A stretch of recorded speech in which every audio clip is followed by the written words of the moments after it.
2.5 instead of the, less than 2.9, which is my target, but I'm okay. There's not a lot of data that tells me that I need to adjust their therapy or accelerate their therapy to try to get them there, because I don't know if it's going to do them any good. And I'm very comfortable saying, okay, fine, let's just monitor you. If you stay there, that's probably adequate.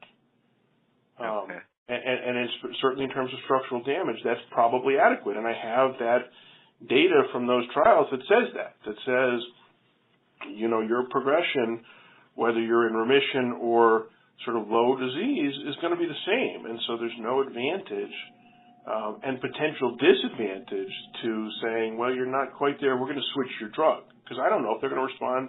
I don't know if the next drug I give them is going to prevent damage anymore. And B, I don't know if they're going to respond as well. Because there's always a percentage of patients who don't respond to anything you put them on, to anything new you put them on. Yeah.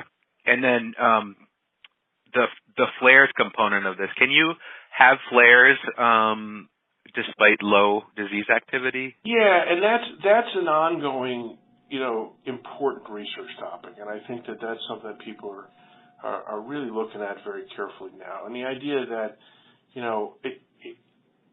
if I have a patient whose disease is well controlled, I may see them every 6 months. If I really don't think I'm going to make a change in their therapy, I make sure they get the labs they need to monitor their therapy.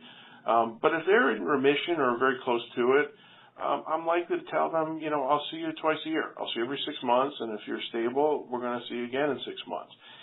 And when I see them, they may be in remission, or they may be, in near remission. And the challenge that's come up, and the question that's come up is that the case during that whole 6 months between when I last saw him and when I see him now? And probably not. Every patient you see says, I had a week, 2 months ago when I was pretty miserable and I was really sore. And so the challenge is trying to understand, well, what's the impact of that? So first of all, how do you measure that? How do you quantify that? Because I'm not seeing the patient. Are there tools, and people are beginning to look at tools that patients can sort of track their disease activity at home and look at flares. And so the first step is to figure out how you measure those. And then the second is to figure out, well, does it matter? And are there, is there a certain number of flares? Is there a certain percentage of time that you spend in flares? Is there a certain severity of flare that may lead to worse outcomes than if you are well controlled and never have a flare? Because that's our goal. I mean, our goal is, when I see a new patient with rheumatoid arthritis, I tell them right up front, my goal is to make you think you don't have this disease, right? My goal is that when I have a med student working with me in clinic and they go in to talk to you first, they come out and say, well, that patient doesn't have rheumatoid arthritis. I mean, that's the goal of therapy. And if we get there, that's great. But if we get there, but in between, there are periods of flare. The challenge is figuring out, well, how important is that?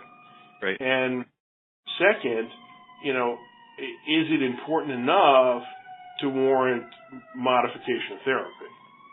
When somebody comes in and their disease is not well controlled, when I'm sitting there looking at them, examining them, talking to them, that's easy. I need to change their therapy.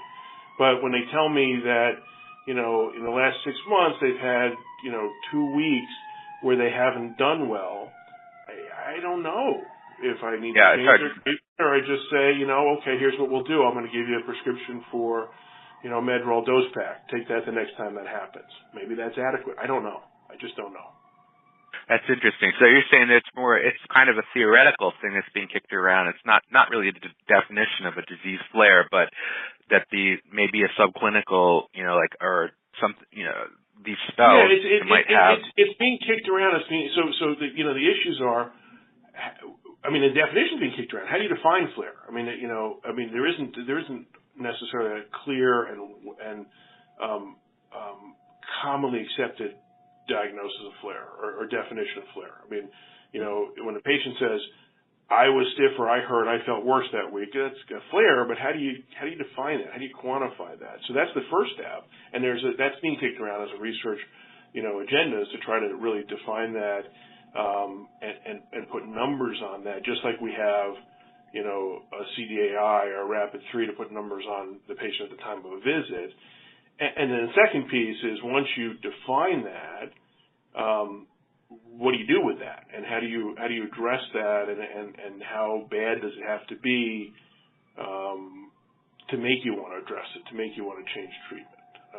That's a research issue that is probably one of the important ongoing issues. I think that my sense is that with the advent of the highly effective therapies that we have, we kind of have three remaining research agenda items. I mean, the question of, is there an unmet need? That keeps coming. That's always what everybody always says. There's an unmet need for new therapies. And my sense is not necessarily. What the unmet need is for a way to select between the therapies that we have. So that's the first issue. How do not trial and error, but how do I really decide who's going to respond? We're doing some work at Northwestern looking at synovial biopsies, before treatment to see if there are markers in the tissue that might tell us who's going to respond to one drug over another. The second, unknown is tapering. Somebody does respond, they're in remission. What should you do with their treatment at that point? And the third is flares. That how important are they, and what should we do about them, and how should we measure them, and how should we respond to them? So those are kind of the three things that are still left on our research agenda. Great. And then with this title, they have the high, other than high activity. So I'm wondering, and you sort of addressed this. You may have already said it, but I guess I'm interested in the threshold between how a little bit over your target versus moderate that is going to definitely lead to. Again, it has to do with what they're on. I think it's going to be very different depending on what therapy they're receiving. And the DREAM trial that's referenced in here, that was largely non-biologic therapy, right? Okay. Many of those patients. And so I think there are going to be very clear differences between how good is good enough in someone who's not on biologic therapy versus someone who's on a biologic. Okay. Got it. I think we are good. Let me just circle back. Well, did you think we missed anything big on the three topics that we covered? I don't think so. I think you should have it there. Okay. And then, Brett, did you have any questions for Dr. Ruderman or anything come up that you weren't quite sure about? No, that was all very clear, so I don't. Awesome. All right. Well, I just wanted to thank you again, and I'll be in touch with the next steps. I'm looking forward to the roundtable as well, and I'll be sending out a discussion guide for that this afternoon. So, sounds great. Appreciate it, and then probably about 2 weeks from now, more or less, we'll have some of those articles for you to review and edit and approve. So, looking forward to that. All right. Well, thank you very much. Have a good one. All right. Take care. You too. Bye-bye.